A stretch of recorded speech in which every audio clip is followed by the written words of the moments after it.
Good morning, good afternoon, good evening, everybody, wherever you are. I can certainly tell you that it's good morning for me. It's 1 a.m.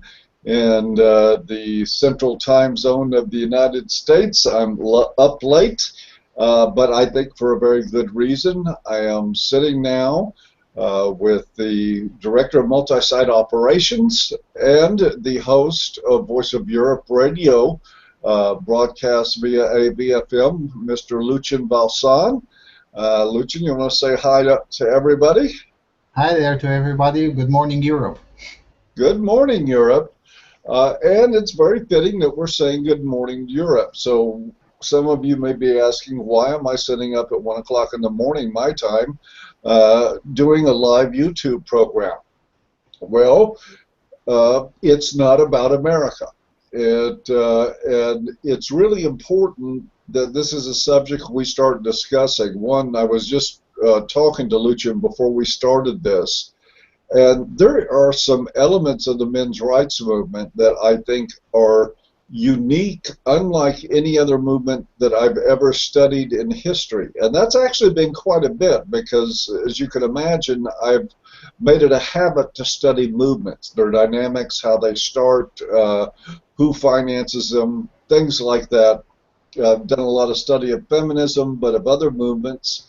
And unlike any other movement that I can think of in world history, the men's movement is actually a grassroots movement that has started over the past decade or so in earnest in countries all around the world, countries that are extremely different from each other, like as different as India and the United States. The question is why? Why do we have this grassroots movement spanning across the world?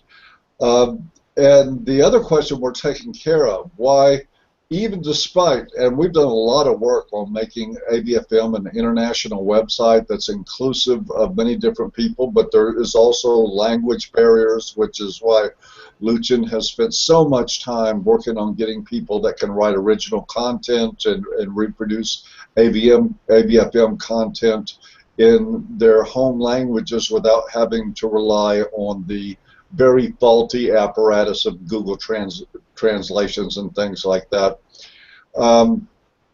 But why is this happening across the world the way it is? How come I'm talking to a guy in Romania right now, and when we talk about the subject, we talk on the same page about the same issues, about the same problems, maybe a little bit difference in the way they're expressed, but it happens when I talk to people from England or Canada or from Australia or from Italy. Across the planet, we're seeing the same problem with the same corrupt ideology, and we are finally beginning to see men stand up, and women with them, saying, you know what, screw this, we need to go in a different direction. So maybe the first thing I'd like to do is just ask Lucian for his opinion on that. How do we have this unprecedented idea of a movement that has started simultaneously in so many different countries and in different languages? Well, for starters, it didn't start just in the last decade. I mean, let's not forget that the first attempt to have an international men's conference happened in the 20s in Austria. They were not allowed to have it, though. Yeah, they eventually didn't have it, but the first attempt was in the 20s, so almost 100 years ago. And there's been evidence of men's groups and pro-male groups existing as early as early 1800s in Austria, in portions of Prussia or modern-day Germany. Regions of Russia, regions of Italy. So this thing isn't new. What's new is the internet. The internet makes distances far, far shorter than they used to be. It's far easier today to find out what the issues are literally across the planet. I mean, 25 years ago, I would have had no chance whatsoever to know that, for instance, NGO-driven and state-funded campaigns to demonize male sexuality in schools is not really a new thing. It has happened and has been happening in Australia for a few years now. I remember when I wrote the article with the feminists' attempt in here to do the same thing, attempt that was mildly unsuccessful, by the way. But anyway, right before they started it, I wrote an article about it on AVfM, and then people from Australia and from other places in the world came in and said, "Oh, this has been happening for quite some time in here, and here's how they tried it here," and they were very similar. But no men's group in the past was able to find out about these things in real time and with great detail. I mean, okay, 20 years ago we still had telephones, but calling from here to Australia to a men's rights advocate and asking about these issues was, let's say, impractical. So that's what's changed in the last decade. That, and of course the fact that we know here around AVfM that feminism is essentially just gynocentrism on steroids. And gynocentrism runs quite deep within the human nature and has been with us for, at the very least, 10,000 years, probably more. So it's no surprise that when gynocentrism on steroids comes into place, the reactions against it will appear, and once there is internet to connect the reactions with each other, it makes more sense, and it makes the movement bigger than it used to be in the past. Speaking of that, I mean, I think that brings up an interesting point. I know that one of the things that if we look at this from an international perspective is that I was just in a conversation recently in one of our Skype accounts with Anil Kumar, who is the news director for AVfM India, and who is, by his own rights, a very, very active men's advocate in India. And they seem so much further advanced than the rest of us. They don't seem that way. They are. He just gave a class to 20 or 30 new MRAs, teaching them how to get into activism. This is live on the ground stuff, not something that was done in a Google Hangout. They have been lobbying for laws. They have been meeting in regular groups and in growing groups for a long time. Now, he's told me that some of the groups start up and fizzle out, but a lot of them stick together and are growing. There seems to be, if you were to take a model of how to make a men's rights movement work, India would be a really good example of these guys being maybe 10, 15 years ahead of the rest of us on getting this stuff done. And I point out, as Lucian was just talking about, India is one of the most gynocentric countries on the planet.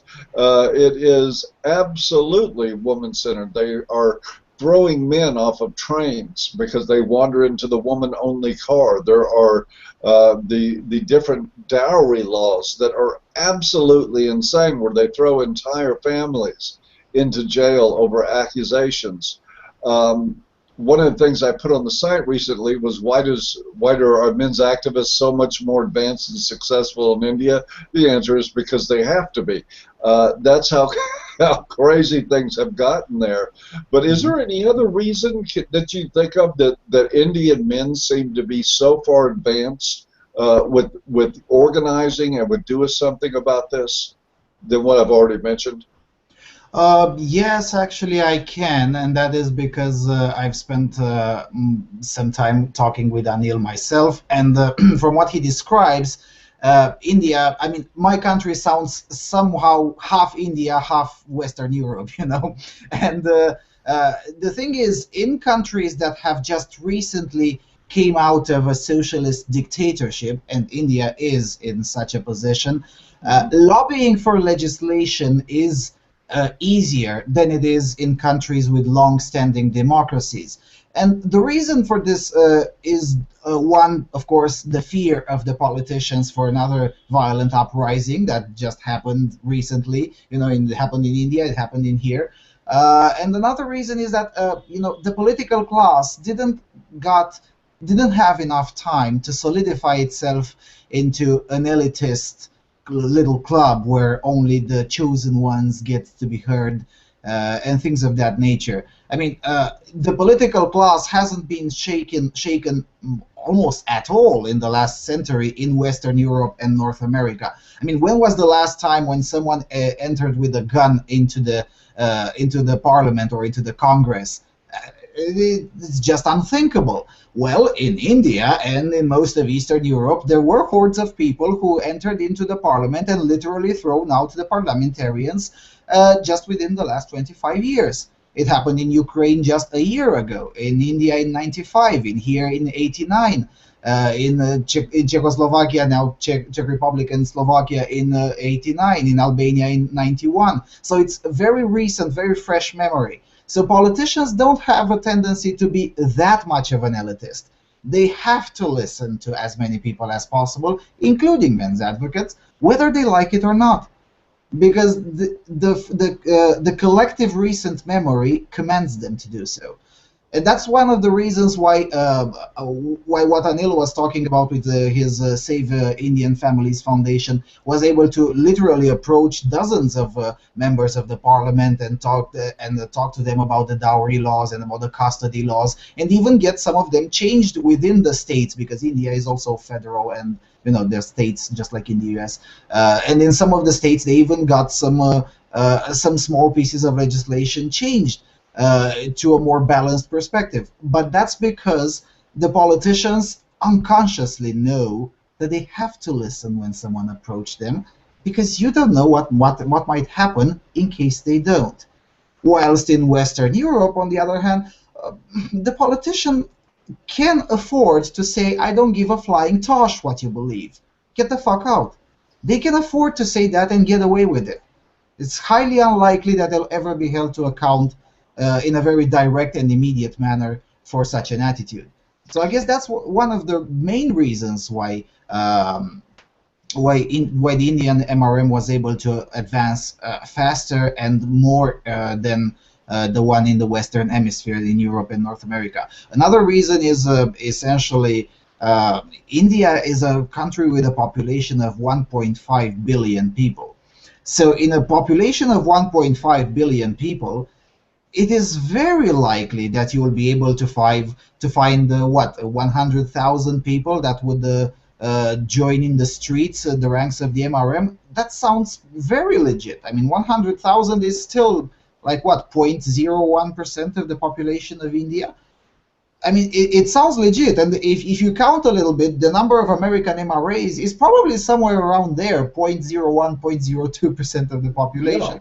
So their numbers seem very big, but then again, their share of the population is quite similar as it is in North America and in Brazil and in many other places. I think that's a very, very important point, something that you point out, Lucian.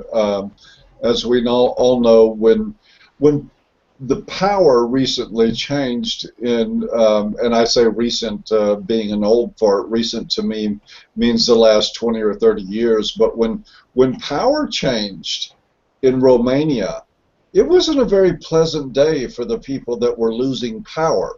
As I recall, there's actually footage of it on YouTube.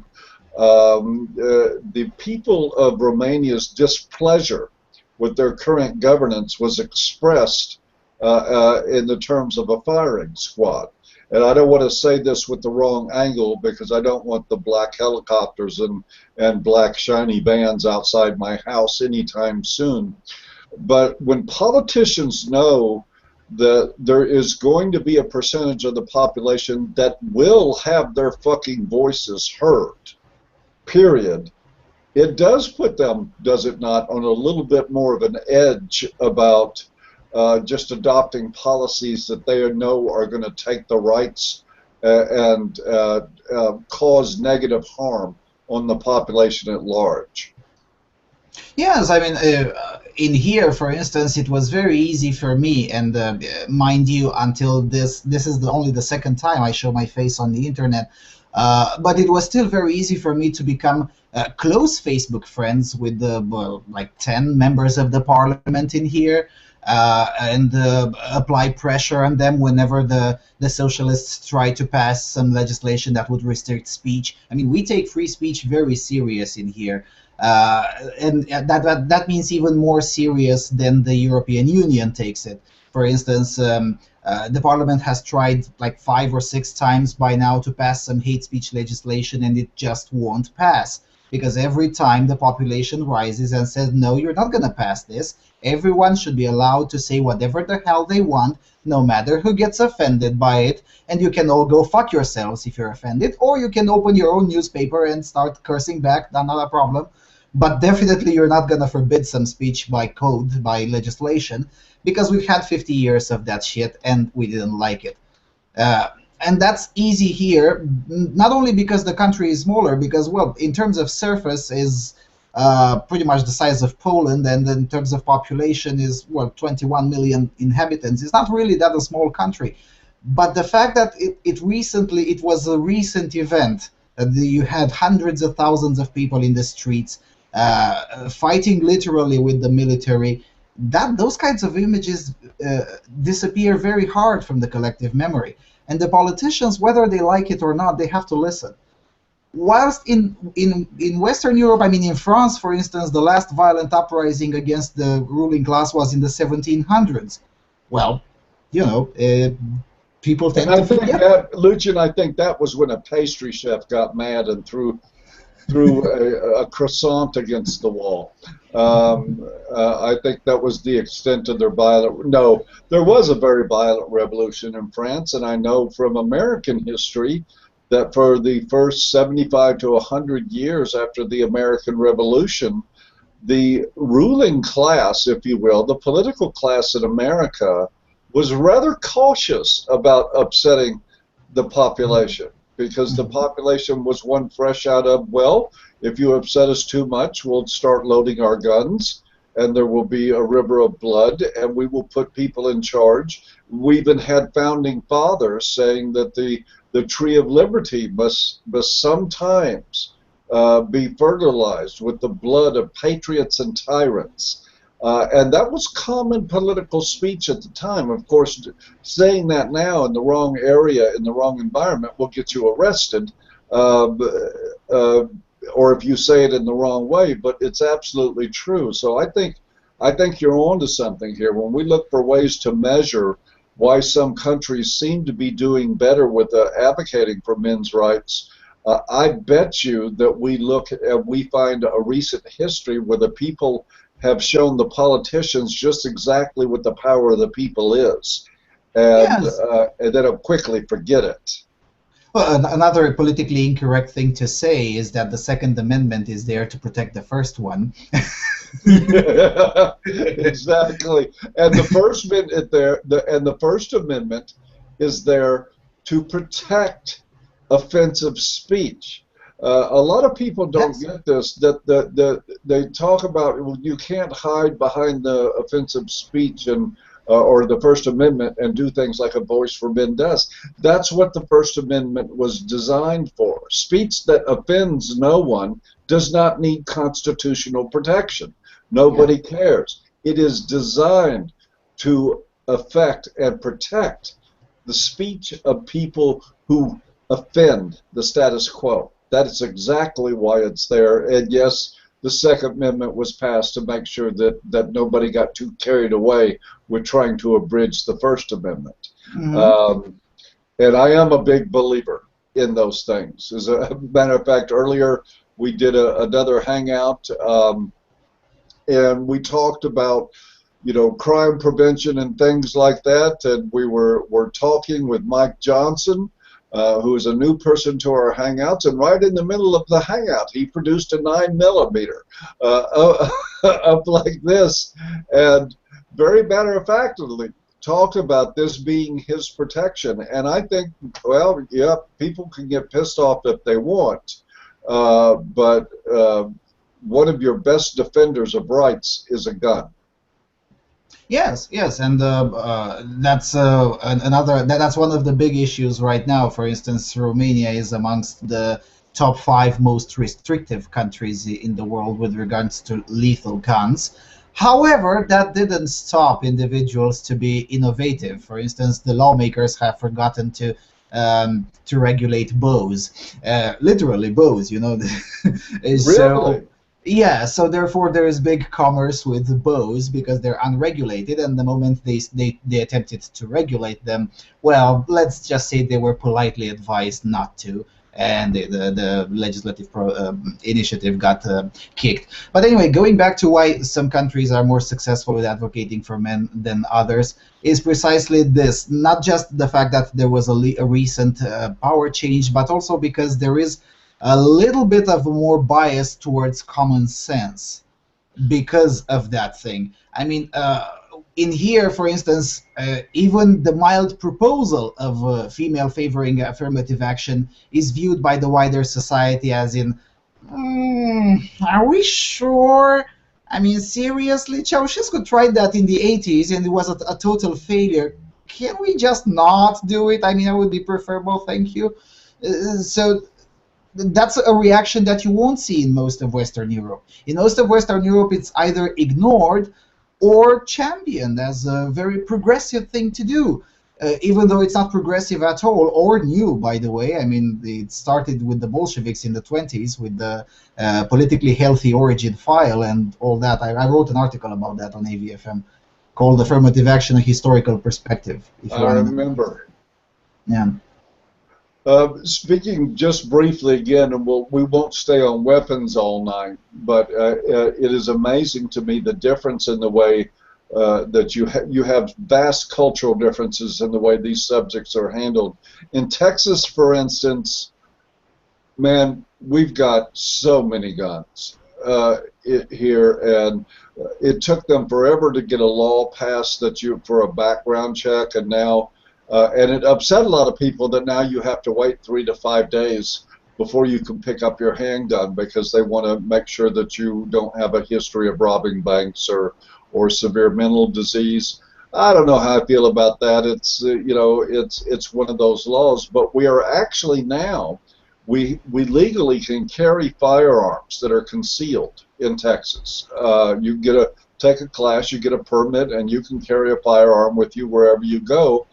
Now, it is coming up for a vote now to legalize the wearing of sidearms again in Texas, so that you can wear them openly on your hip wherever you go. Personally, I think that's going to be a crime reduction element. I know that if I'm a thug that wants to mug somebody, the guy with the 357 strapped to his hip, not the one I'm going to pick. To go try to beat up. Absolutely. I mean, the most crime-free countries in Europe are Switzerland and Serbia, which just happen to be the only two countries in Europe that have an open season on guns. And you don't need to pass, in Serbia especially, you don't need to pass any kind of test whatsoever to buy as many guns as you wanted, as many ammo as you want. That was considered as a good measure in order to prevent the rise of another Slobodan Milosevic and things of that nature that led to the country being bombarded, and the rest is history. And it paid dividends. I mean, if you walk on the streets of Belgrade, which is one of my favorite cities all time, virtually 100% of the population is extremely polite. And there is no such thing as mugging. I mean, the risk is just too damn high. And even amongst, trying to mug a foreigner might be a good idea. However, every single hostel advises people to just not carry too much money with them and not to worry, because in case something happens, there's always someone with a gun around to cast away the mugger. So, and the police has been reduced recently, and the police is essentially quite boring. The job of a policeman is quite boring. I mean, except for the football matches that sometimes bring a bit of crowd violence with them. Other than that, it's quite boring to be a policeman in Serbia, because violent crimes, there is no such thing.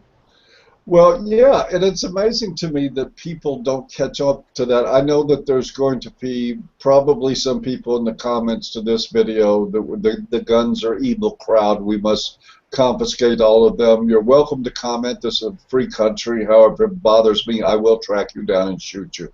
Um, that's okay. That's just the way we roll around here. But getting back into the issue of men's rights, a couple things I've noticed lately. One, there seems to be a big upsurge of men's rights activity in Ireland now. Um, I am in contact with people there that are getting more organized. And they are not just writing on blogs. They are getting out there, getting into their government, getting into, particularly in Belfast in Northern Ireland, they're getting into confrontations with the city council there, with pushing for them to abandon these insane he for she campaigns and to allow people to speak. It is a battle. Recently, at their last International Men's Day, I was scheduled to deliver an opening address there via video, and the feminists crawled into the framework and got that pulled, and they got somebody else from Men's Rights Northern Ireland got their opening address pulled. But that is a battle that's ongoing, and we're going to be seeing what's happening next year.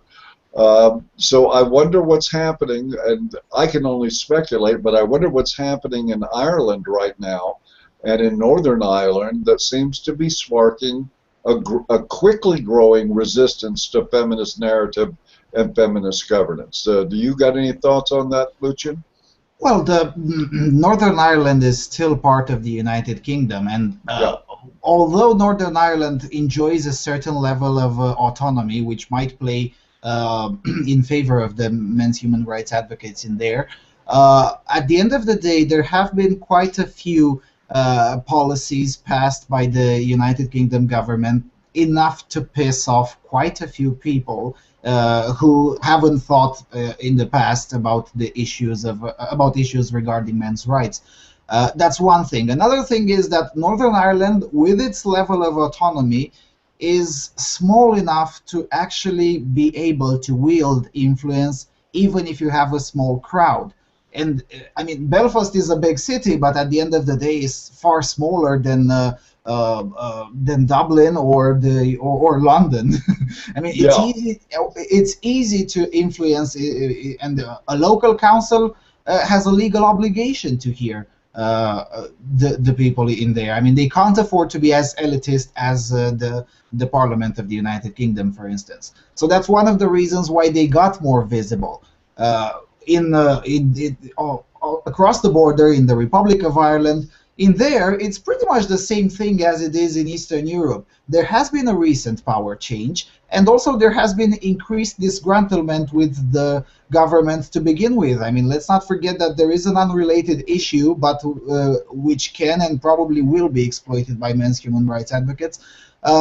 In 2009, the Irish people was bullied by the European Union of Soviet Socialist Republics, also known as the European Union, was bullied to vote twice on an issue until the vote got the results wanted by the Brussels bureaucracy.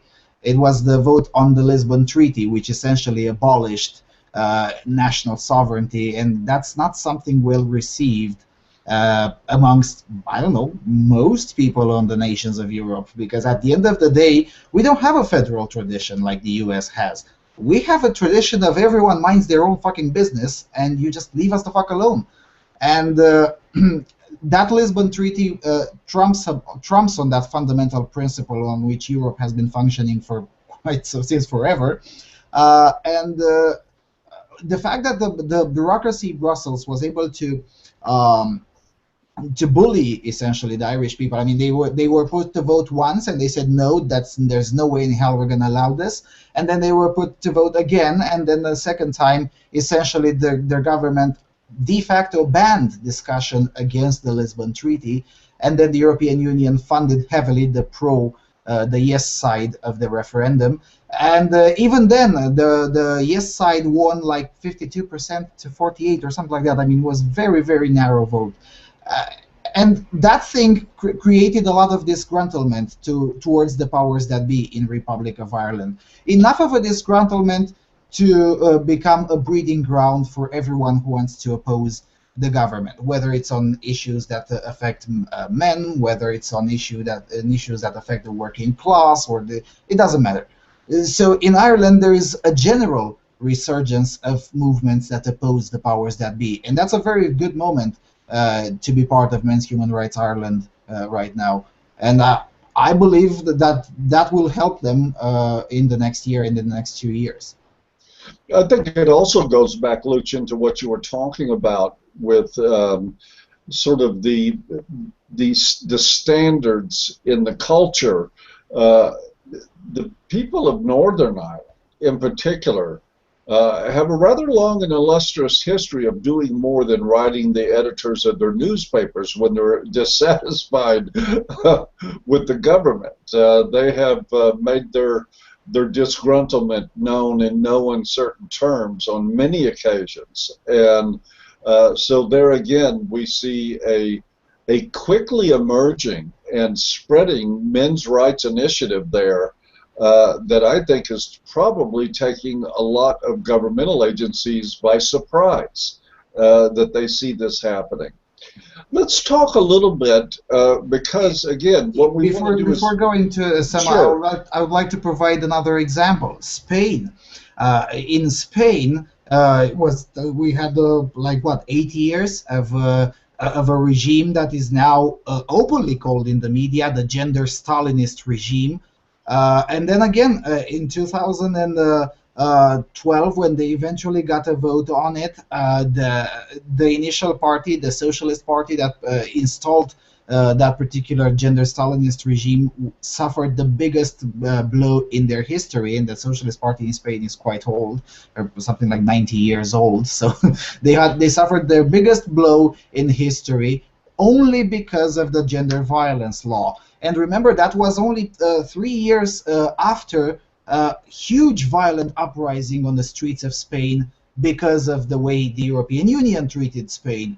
So that's what I'm saying. In the places where men's initiatives were successful are exactly the same places where there is a tradition, particularly a recent tradition, in the populace making their demands quite clear and literally forcing the powers that be to abide by those demands, and I'm sorry to put it in these terms, but it's correct if they want to stay alive. Yeah. Let me ask a question about that, Lucian. One of the things that's come up in several of your articles, and listen, folks, if you have not read Lucian's articles at A Voice for Men, you should go in there and find them. You can just do a search under Lucian Valsan, and you can find most of his articles, if not all of them, that he's written. He's an investigative writer, an investigative journalist. He digs into laws. He brings you the quotes from the laws. He digs into the results that are happening culturally because of these laws that are being passed. But one of the things that keeps coming up in your writing over and over again, Lucian, is the European Union. And I just get the impression as I put all these pieces together that there is a really pretty strong movement toward evil control that is emanating out of the European Union, and as a way to even bypass the legitimate governments of individual countries, so that and it's all feminist narrative. I mean, the stuff I've read from Lucian, had he not been quoting directly from laws, I would have been asking for sources and citations, because when you read this stuff, it's like, no, they can't possibly be serious. They can't possibly be serious about paying wives in Spain just to accuse their husbands of domestic violence. That's such an insane idea that that's going to end up with a lot of innocent people in jail, and maybe some women that are beaten to death because guys get tired of being thrown in jail for no apparent reason other than it's Tuesday and their wife wanted the money for shopping. And this is the level of things that we're talking about. But what is going on? How is the European Union being infiltrated by these ideologues? How is this happening, that these draconian policies that are absolutely antithetical to any sense of human rights and human dignities are getting into the European Union, and then the sons of bitches are being passed and accepted by countries as though it's just like they don't have a choice? So what's going on there? Well, they don't have a choice in most of the cases, that's for sure. I mean, surely the greed and the stupidity of national politicians in the national governments plays a role, but in some instances, you literally have no choice. If the Brussels bureaucracy says so, then it is so. Now, of course, if you look on the statistics, most, if not all, of the countries that outright disobeys many of the EU dictates are all from Eastern Europe, because in there's still politicians who say, look, we've had the Soviet Union dictating to us for 50 years. No, we're just not going to do this. What are you going to do? Kick us out of the EU? Go ahead, kick us out of the EU. So fucking what? And of course, they're not going to kick you out of the EU for the simple reason that there is no procedure for kicking nations out of the European Union. There's just not. I mean, unless you install a new Hitler in power and starts taking people to gas chambers, maybe just then you might get kicked out of the European Union, but otherwise there are no procedures for that. Now, with regards to the European Union, it takes quite a lot of time to explain. It's essentially a project that started out of a very noble idea, which is essentially, let's have France and Germany talking to each other so they won't go to war against each other. Because, in 1945, another war concluded, which was the third in less than 70 years between France and Germany. And, it was a very sensible idea. Let's try to have a way to stop these conflicts keep reappearing.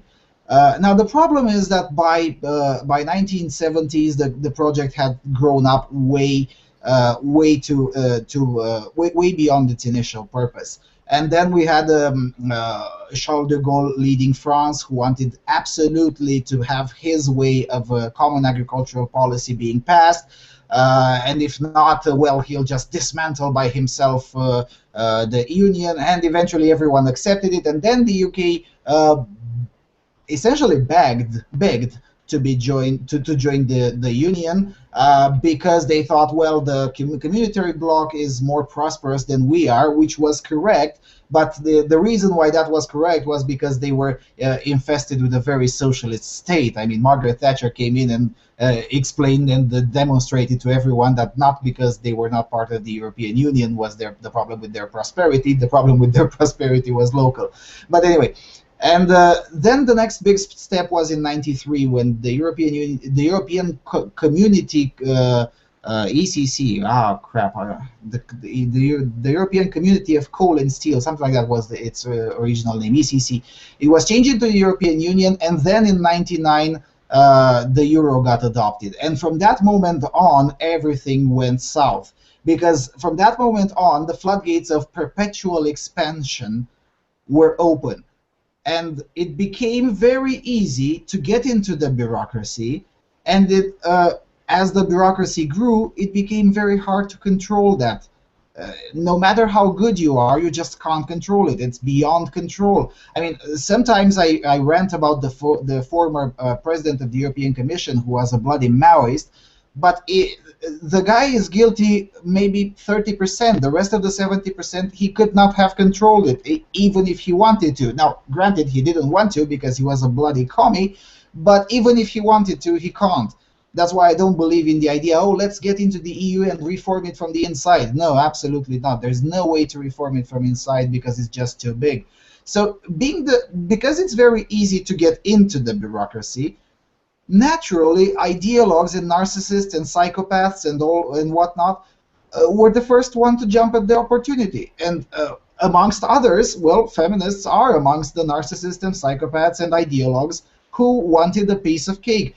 And some of them aren't even ideologues. They're just in it for the money. I mean, this night before this broadcast, I spent some time starting to calculate how much money did my country spend on feminist ideology, and you know, I got it as far as the cost of 7 schools, literally schools that you can build from scratch, big schools. That's the amount of money that was spent by my country on feminist ideology from January till April. I'm not done with the whole 2014 year. But most of those projects were EU mandated. So most of the ideologues are just in it for the money. Some of them aren't even ideologues at all. But the bureaucracy is so big and so out of control that it literally allows almost everyone to get in and start sucking the lifeblood out of the nations that support the European Union. Yeah, I think it's important people for know. I mean, just a general basic education and understanding government and bureaucracies, and the EU is a semi-governmental bureaucracy. These things grow at 10, 12% a year. It doesn't matter what you do, they grow. They always end up growing and feeding off themselves. That's why we have this massive federal government in the United States that exceeds all rationale and reason. I mean, the size of our government, the bureaucracy there is massive and costs Think about it trillions. like this. Think about it like this. The EU bureaucracy is larger than the People's Republic of China. I mean, People's Republic of China is a communist nation that has 1.3 billion people, and it still manages to have a smaller bureaucracy than the European Union, which is supposedly a free place on the planet, and supposedly a democratic place on the planet that only manages around 500 million people, so almost 3 times fewer people than the People's Republic of China. So yeah, that's the dimensions I'm talking about when it comes to huge bureaucracies. Even the US government that doesn't even begin to compare with the European Union. The US government is the largest government in the world in terms of money it wastes, that's true, but in terms of actual dimensions, I don't think it even catches top 3. Wow. Okay, well that's interesting to know. Let's shift gears a little bit and talk about Sweden. Sweden is notoriously, I mean, you can, depending on the measurements you use, I think India is one of the most feminist countries in the world when it comes to at least gynocentrism. That's just gone completely insane in India. But in terms of outright ideological feminism, Sweden seems to take the cake on, I mean, they've even coming up with where they don't want to identify children by his or her anymore. They're using different language that is gender neutral, so that we don't know if we're talking about a little boy or a little girl when they, and the people are actually adopting this. They have so many other policies that are completely feminist inspired, feminist friendly, feminist driven, and yet now we recently had the phenomena of a couple of articles on AVfM Sweden going viral, attracting the attention of a lot more influential people. They've done great work over there, and I know a lot of that has been with Lucian's help. But is it possible that the countries like Sweden that have just gone off the deep end of utter insanity with feminism, that they are also ripe for the picking when it comes to introducing counter-narrative and starting to put out a version of events there that is in conflict with what feminists want to discuss? Because I know for a fact, I have seen this, I've been told about it, the feminists in Sweden are worried like shit about AVfM. They really are panicking about what this means in that country, that we have a dialogue emerging in the Swedish language that's saying basically all of this shit is lies, all of it's bullshit, here's where it's bullshit, here's where the craziness is. So in Sweden, I mean, what did they do during the last time they had any violence was they were very brisk about signing themselves over to the Nazis in World War II, I think. But other than that, Sweden does not have a history of executing politicians or of people's revolts against big government there. But they have been ideologically co-opted, and now here we have a rising stark voice opposing feminism that is starting to emerge in Sweden, not only at AVfM, but starting to creep its way into the mainstream press, largely because of a lot of work that AVfM has done. Why is that happening, Lucian? Why is that happening is a question that finds its answer by itself once you understand the Swedish society. The Swedish society, at least in the last 200 years, has been mostly, if not entirely, consensus-driven. So, and that's sometimes good, mostly not good, because it's easy to co-opt. But it's essentially consensus-driven, and the feminists were able. It took them a while, but once they succeeded establishing the feminist narrative as the nationwide consensus, breaking the consensus becomes a huge problem. However, when you apply tactics that Fiedelbogen talked about even as far as 4 or 5 years ago, which is essentially create the public square effect. Not that everyone knows that feminists are full of shit, but everyone knows that everyone knows that everyone knows that feminists are full of shit. And that's essentially the task at hand here. And what AVfM Sweden in particular has been able to start achieving is exactly that. I mean, most people have in Sweden at some level or another, I mean, except for the voters of the Feminist Initiative and the members of the anarcho-communist violent movement in there, which burns heads of parties' houses if they disagree with them, and yes, that's a true story. They're called Expo. Google it if you don't believe me. But except for that little segment of the population, most people have sensed at one moment, at least some portions of the feminist narrative being pushed as the consensus have sensed that, well, it doesn't kind of add up with our lived experiences. I mean, it's just like in Hungary, where they're trying to convince people that 1 in 4 women in Budapest have been raped throughout their lifetimes. And, the people in Budapest have started, wait a minute, just no, absolutely not. I mean, that would mean if I stop 500 women on the street, I would have to find at least 120 that were raped. It just doesn't work that way. The same goes in Sweden. I mean, when feminists started claiming batshit insane things, such as, for instance, Eva Ljunggren from the University of Uppsala started claiming that there is a vast network of men who are satanic pedophiles who are raping and killing innocent women and girls all over Sweden, and all of them are just normal men who work at banks or who work at various private corporations and whatnot. And the whole nation was up in arms about it, and the police spent a fuck ton of money trying to find bodies or any sort of evidence about that particular network.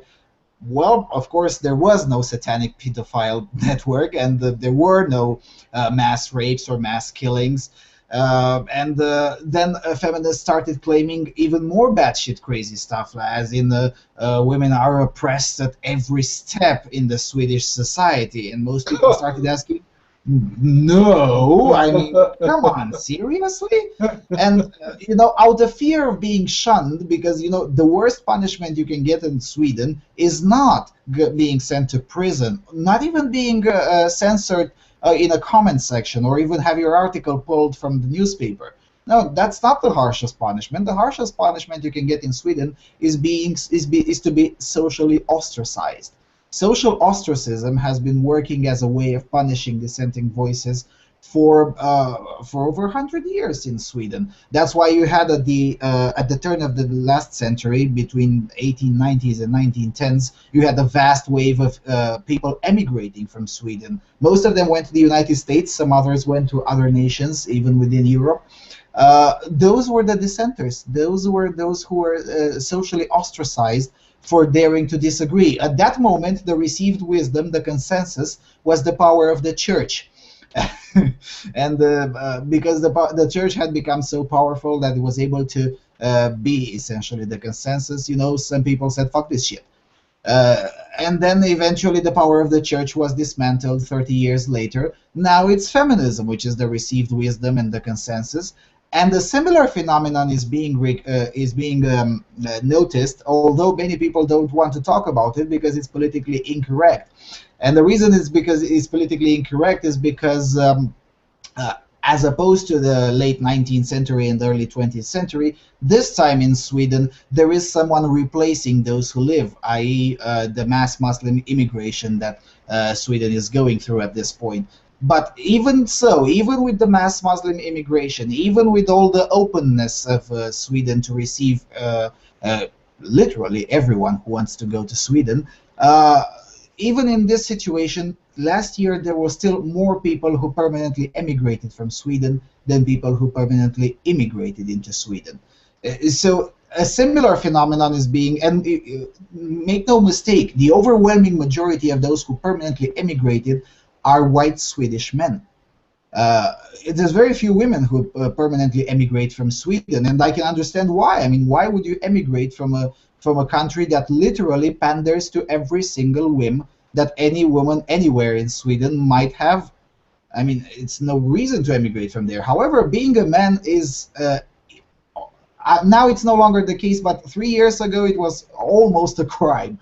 Now it's finally to the point where even the mainstream media starts to say, hey, wait a minute, this thing is utter nonsense.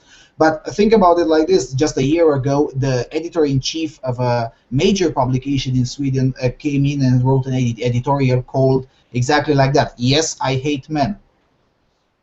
Think about it like that. You'd never see this in the American media. You would never see this even on The Guardian. Oh, no, we use softer language like, are men useful, or do we have any need for men, stuff like that, but it's the same basic rhetoric. Yes, but think about it like this. I mean, when an article questioning the usefulness of men, for instance, was published over at The Guardian, at least 70% of the commentaries were something like, well, okay, this author is actually insane.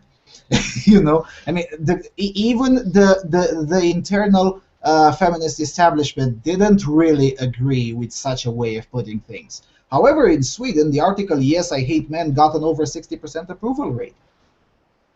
So yeah, that's what I'm telling you. That's scary. Yes, it is. It is. That's terribly scary. Oh. And again, having I don't know. I remember 2 weeks ago or 3 weeks ago on the radio, I said that for the first time since I've been following the Swedish media, that is from 2007, for the first time I was able to find 2 articles positive about men in the same week. There were usually 2 per year in the mainstream media. Now there were at least 20 in the last 30 days, sorry, in the last month.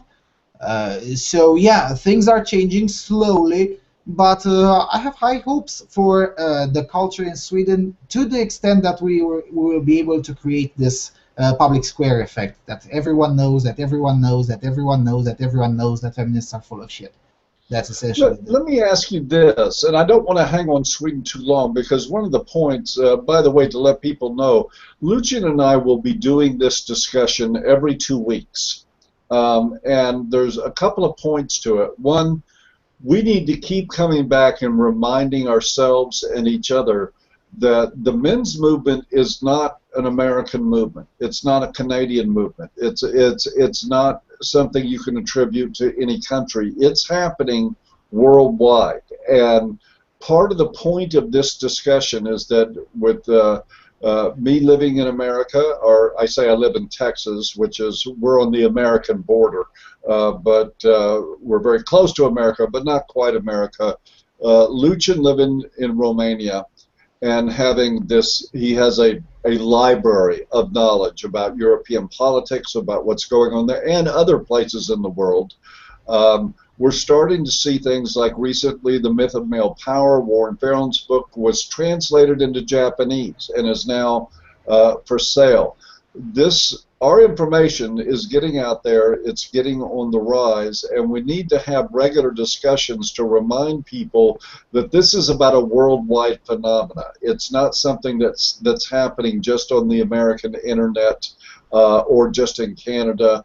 Real important to remember that, because there's an awful lot of stuff going on out there for men's movements that we don't really get to talk about as much as I would like to on AVfM. The other thing is that we need this perspective that's informed, because we need a testing ground. And this leads to my next question for Lucian.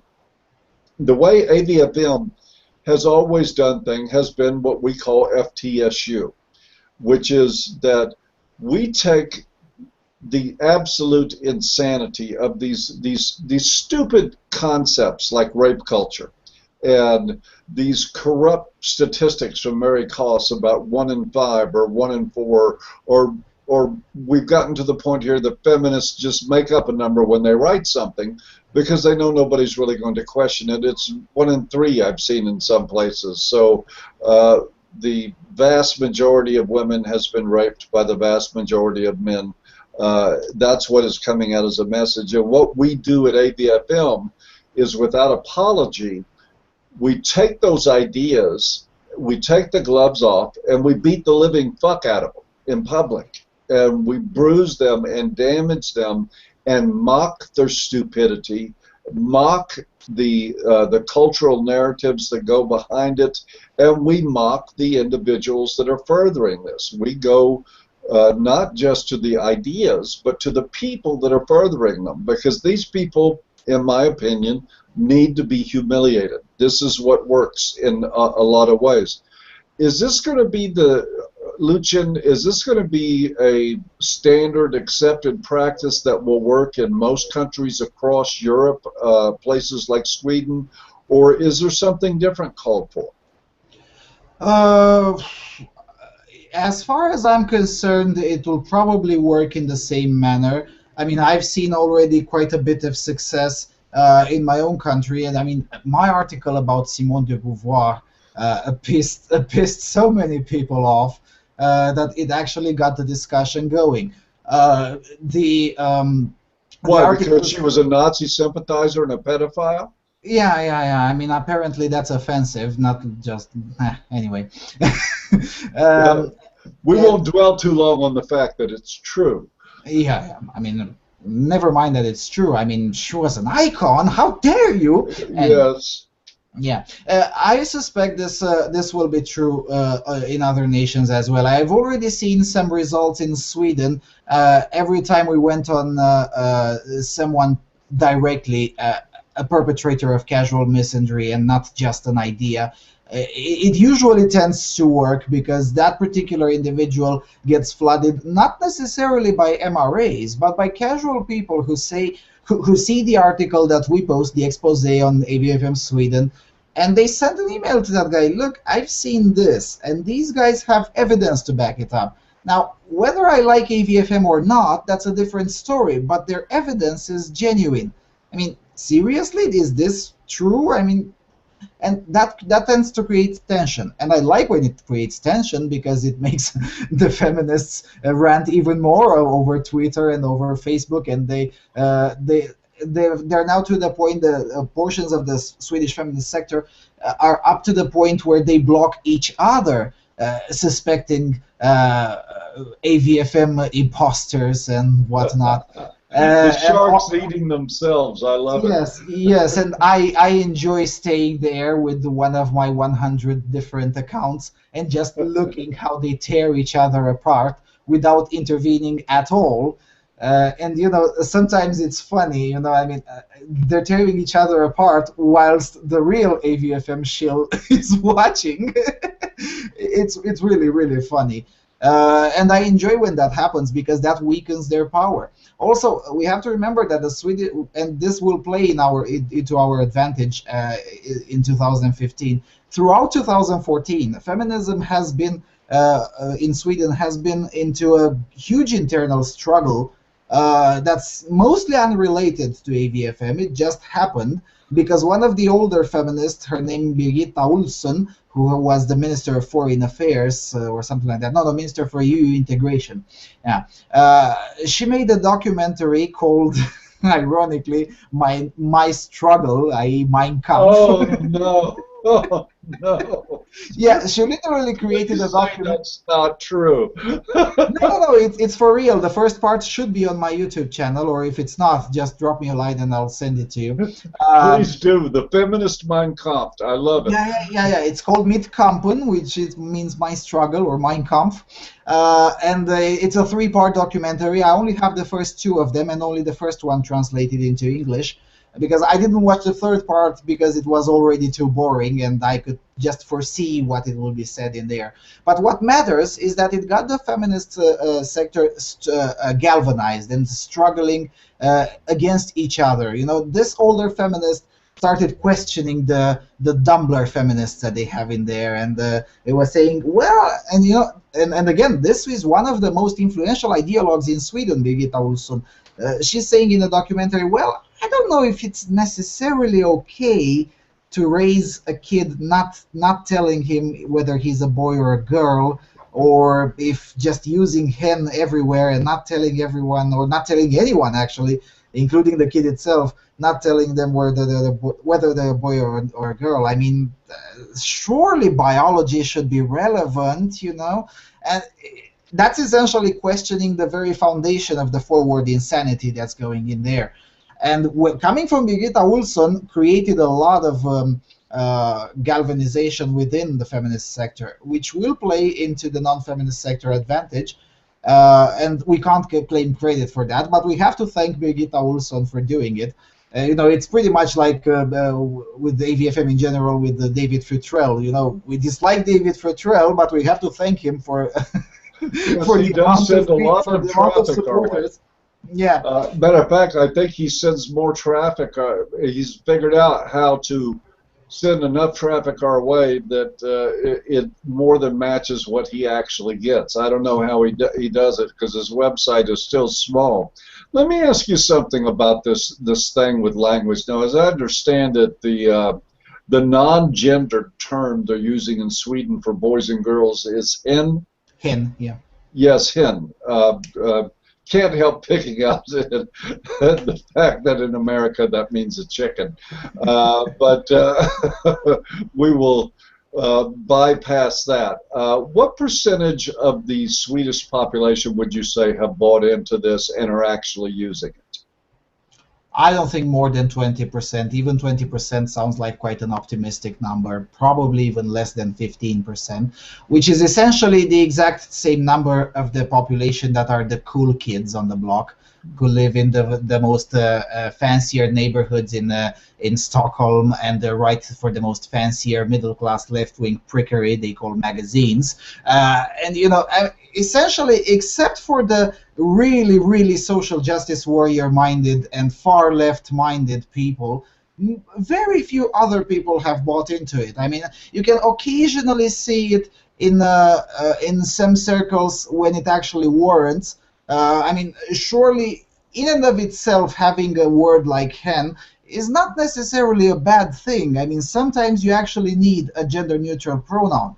However, most people, even when they need it, they don't use it precisely so as to not please the cool kids on the block. So I would say 15% tops. I mean, I've seen reports in the English language media that, oh my God, it's catching up and it's so progressive. And well, that's a little bit bollocks. I mean, most of the serious mainstream media does not use it at all. Most of the blogs don't use it. The Flashback, which is the forum for Sweden, I mean, essentially every single Swedish-speaking person definitely has an account on Flashback that has an internet, and you don't see it there used almost at all. And that everyone can check that. They can go to flashback.us and just search for hen, and you'll see that it's either threads talking about how insane the idea is, or threads that say that are quite neutral in the sense, well, what do you think about this? Well, that sounds bizarre, and but really used it casually in the conversations, like we use the word they, for instance? I don't think so. Not really common. And given that Sweden has a population that most of it uses the internet, I think it's quite representative for the society as a whole. Also on Facebook, I've only seen it. I mean, whenever I see someone using hen seriously, I look on their profile and they're always feminists. Yeah, that Regular people just don't talk that way. And and it makes sense because the Swedish language is just not friendly to such kind of additions. I mean, if you really want a gender-neutral language, just start learning Hungarian. It's the only language in Europe that is truly gender-neutral. But all the other languages tend to be gendered, especially the Latin ones. And you can't change that overnight, or you can't change that at all. I mean, it's thousands of years of linguistical tradition. Now you've come with a new term on your fancy little blog that nobody reads, and you're going to change the entire language and the entire linguistical tradition? Nah, not going to happen. Well, please, Lucian, do not give the European Union any ideas. I would hate to see them pass laws that make Hungarian the official language of the European Union. They won't do that because nobody can learn Hungarian. So. Yeah, no, I tried even pronouncing some words in Hungarian. I was just like, sorry, Texan here, can't do it. It's a very difficult language. Okay, well, we have even exceeded the amount of time that we had planned on spending this show. I've really enjoyed this talk, and I think that as time goes by, that these discussions are going to become more and more important. We are in a smaller world. When we had our first international conference on men's issues in St. Clair Shores in Michigan, we had people there from India, we had people from Australia, we had people from England, from Canada, from all over the world that gathered in that one place. We expect the same thing is going to happen. We will be announcing very soon the location and time for the next conference. I am going to go ahead and sneak a foreshadow in here. We are going to make every effort possible, which means we're going to do it. We're going to get Lucian Valsan to be at the next international conference. Because why? Because it's an international conference. These are issues that are affecting men worldwide. Some places much more than others. I mean, as bad as it is in the United States, we are not throwing men off of moving trains because they wandered into the ladies' area. We don't yet have pink parking spaces like they do in South Korea that only women are allowed to go into. Or Germany. Or Germany, because it's more convenient to the front door of the mall.